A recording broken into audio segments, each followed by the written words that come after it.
Nickel breaking entry is against the law. You must wanna go to jail, rent free in the pen. A lot of members in the joint go bang on them. Don't bang my door no more. No more. I told Sam call Cam. He knows how to get rid of you. Matter of fact, get the strap, I'ma do it myself. Jimmy, I'm so sick of you. You're gonna pay for the doors you kicked in. How you got all those friends, but they can't pitch in. Everything you broke, boy, you're gonna fix them. I'ma kick your ass. Jimmy, go get my cash. Jimmy, get his money. Jimmy, get my cash.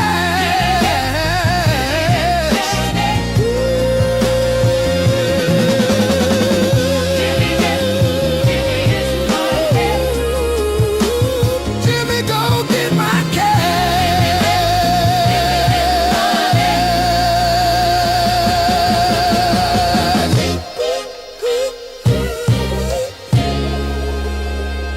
Jimmy, go get my cash. Man, this is embarrassing. Jim Jones is not slipping out the back door quietly. The second 50 Cent jumped online claiming he now owns the building where Jim records his podcast, the whole internet lit up. 50 said he made several calls to the landlord, then showed up in person and locked the deal in himself. He even posted a photo saying, "Sam is my partner. I own the joint. Now you're gonna fix every door you kick, or I'm gonna kick your ass, Jimmy, by Monday. You're destroying my property." That post alone has social media in a frenzy. Now everybody's asking the same thing. What happens to the Let's Rap About It podcast? Is it really over? And what about all those big plans Jim had for that building? He was talking about opening a barbershop and turning the place into a full content hub for creators. That sounded major. So is that the real blueprint, or is the whole vision shaking right now? Because something feels off. If Jim stays quiet while 50 controls the narrative, it's obviously going to look one-sided every single week. But here's where it gets tricky. Jim is still posting from the building. He's still dropping episodes of Let's Rap About It, still moving like business as usual. At the same time, he keeps sidestepping the biggest question. Purpose content creation facility for fashion, media, broadcast, and music on all levels. We have sound stages, photo studios, we got podcast rooms, we got streaming rooms, we got gaming rooms, we got event space, we got storefronts, we got sports bars, we got gyms. Like, it's a hell of a. If y'all think I came to play, I did not come to play with you. I promise you one thing. I'm a dreamer. And this is going to be the illest facility that New York City has ever seen. I promise you that. Come on and have a good time. This right here is we're building a booth to the studio space. I ain't going to tell you what it is. I'm going to let you have your imagination. You heard? If you could guess what kind of booth or what kind of structure for the booth I'm building here, I'll give you a month of free studio time. What's actually happening with the landlord? Why not just clear it up? Instead, it turns into reaction after reaction to whatever 50 posts next, and 50 is not easing up. This morning, he dropped another picture that said, "Lease terminated," and added the caption with all the damage to the doors you kicked. There goes your deposit. Don't be sensitive, be diligent, and move swiftly. Another loud message. But Jim fired back quick. He posted a video pulling straight into the building's garage. Smooth entry, no issues, no tension. Just him rolling in like nothing changed at all. His message was loud without him saying much at all. He's still there, still pulling up. So now people are even more confused. Is this a real eviction, or is this elite level trolling playing out in public? And like he said, "I'm pulling up in my shit." That's basically him saying 50 Cent is not running anything over there. You can see it clear as day. Jim Jones is not packing up a single chair. By Monday, he's moving calm and steady, like all this eviction talk is just background noise. So who really has control? Jim doubled down with his caption. The IFC factory is opening soon. He called it a multi-purpose content creation facility for music, fashion, and broadcast for artists from all walks of life. That's big talk. Shit's starting to look good on the come in. We almost pause. You know, I had to clean my window, all that rain. Shit. Pull up in my shit like skirt. He even wrote, "Everyone thought Noah was drunk and crazy till the rain came." That's bold energy. That does not sound like somebody getting pushed out. That sounds like expansion mode. Meanwhile, he's acting like it's business as usual. But then things got deeper. On the Joe Button podcast, episode 900, more details started leaking out. Shout out to Ish, who said he got a source close to the situation. And from what's being hinted, Jim might not be as cornered as people think. That flips the whole story. Because according to what was said, this might not be as simple as 50 bought the building and Jim is out by Monday. There could be layers here. I did. I haven't. You haven't? Nope. Okay, I'll show it to you right now.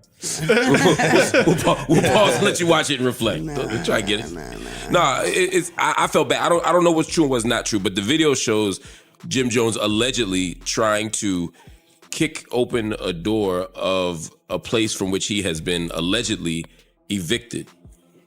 According to reports, this video came from 50 Cent, who later put out paperwork that lease agreements, subleases, paperwork, the technical stuff that really decides who stays and who goes. If that's true, then this online back and forth might be more about pressure than actual possession. Think about it. If Jim had zero rights to that space, why is everything still running? Why is the studio active? Why are cars pulling into the garage with no problems? That doesn't match a clean eviction story. Something doesn't line up.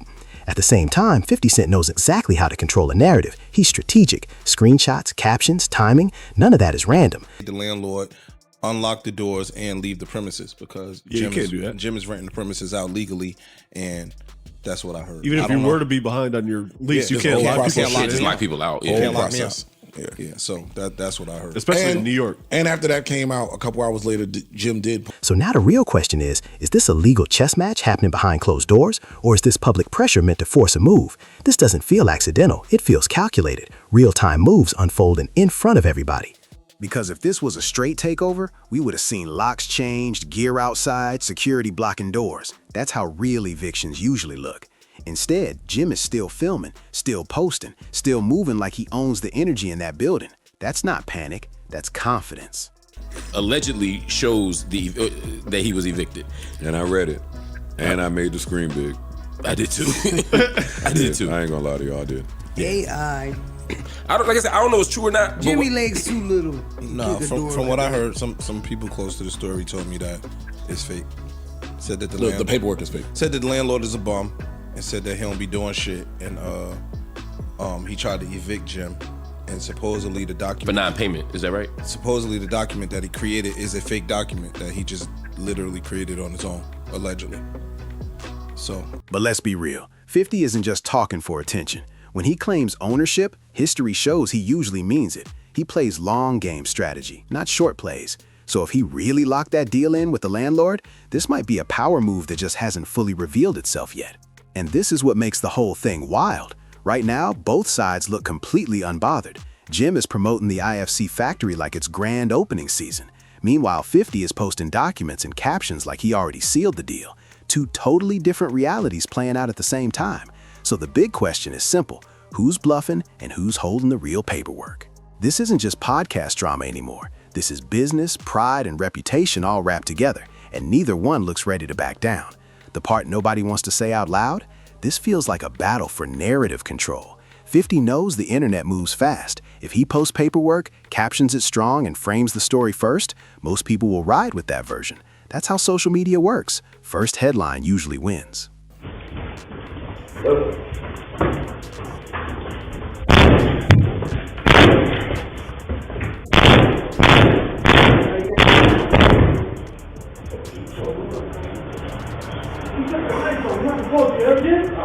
Cut the lights off.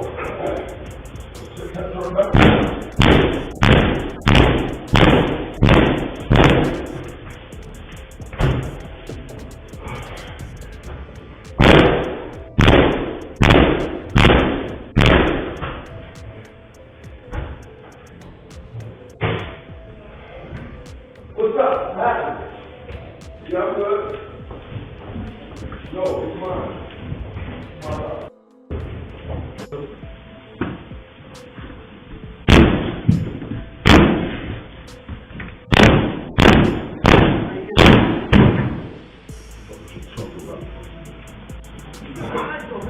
You heard Jim? Huh? He cut the lights off.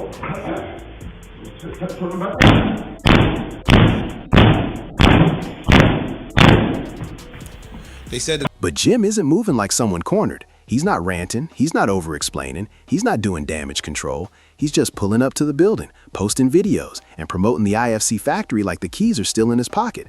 That kind of calm either means you're solid or you're very confident the storm will pass. Let's be honest, pride is heavy here. Neither of these guys is known for backing down in public. Even if lawyers are handling things quietly behind closed doors, online it's gonna look like a showdown. Every caption, every repost, every subtle jab, it all matters. At this point, it's bigger than doors and leases. It's about status, it's about leverage. And until somebody shows undeniable proof, this back and forth is only gonna get louder. Then Ish on the Joe Budden podcast added another twist. He claimed the landlord, Sam, isn't some mastermind. He called him a bum, and said there were reports Sam was actually escorted from the premises after that whole door-kicking situation involving Jim Jones. If that's accurate, that shifts the energy fast. And remember, Ish is a landlord himself, so he understands tenant law. Looking at New York City rules, a formal 14-day eviction notice has to be served by a city marshal after a landlord wins in court. A landlord can't just post lease terminated online and make it official. There has to be a judgment, and a marshal has to carry it out. Switching locks or forcing someone out without that warrant is illegal. That's real procedure. So if rent is paid and no court order exists, then Jim, his podcast, and everything in that building might not be going anywhere at all. Now it's your turn. Who's really right here? Did the internet run with a messy narrative about Jim too fast? Make sure you subscribe to Hood Pulse, hit like, share this video, drop your thoughts in the comments, and press that hype button to help the channel grow. Appreciate every one of you.